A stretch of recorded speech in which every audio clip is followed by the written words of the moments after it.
This is a series of 6 scans, and this individual is 68 years old, and you can see a lot of visceral fat, within their abdomen and the fat within their oblique muscles. So what we noticed from decades of studying visceral fat is that it accumulates also in the muscle. To the extent that you have visceral fat, you get this deposition of inflammatory fat within your muscles. That means your arms and your legs.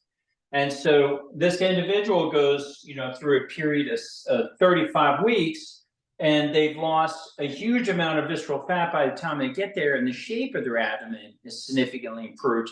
Now they got a shape like a college student in their 20s, despite the age of 68. And the only thing they did, Martin, was they cut out processed foods and mostly processed carbohydrates. So the elimination, they didn't eliminate all carbohydrates, but more processed foods. So they ate vegetables, which contain carbohydrates, but they ate clean. They didn't eat it in a processed form. So it's just meat and vegetables that they consume. And so you see this dramatic eradication or elimination of visceral fat as a consequence of that. So I am not an extremist where I think that the way of eating is a light switch, you all or nothing.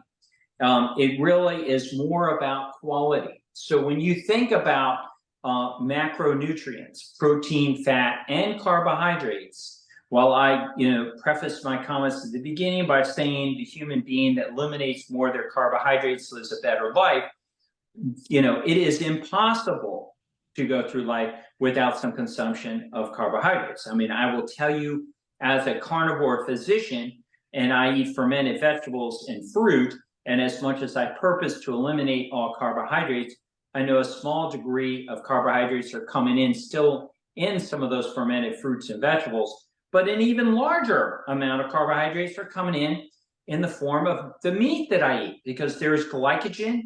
I eat raw liver, and there's a lot of glycogen, which is a carbohydrate stored in the liver of those animals. So I'm getting carbohydrates, but I will tell you, the quality of that carbohydrate rocks compared to your ice cream and your muffins and your donuts, and you think you can get away with it because you're a young person, it's going to catch up with you.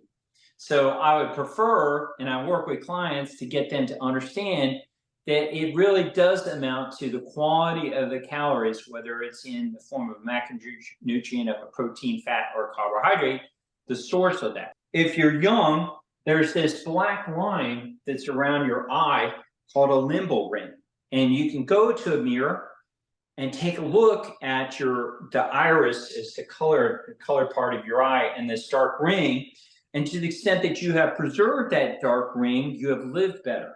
Younger people will not acquire as much chronic disease to have eliminated that dark look of their eye. This is a famous photograph from I think it's around 1978. She was on the cover, if I'm not mistaken, Life magazine or National Geographic. And this photograph was taken around the world, shown around the world. This was like one of the most popular photographs of all time. And it's because of those stunning eyes, and those stunning eyes are because of that dark limbal ring. And we see this in, models that are attractive. So this guy looks like, kind of a steady guy. I wish I looked like that guy when I was younger.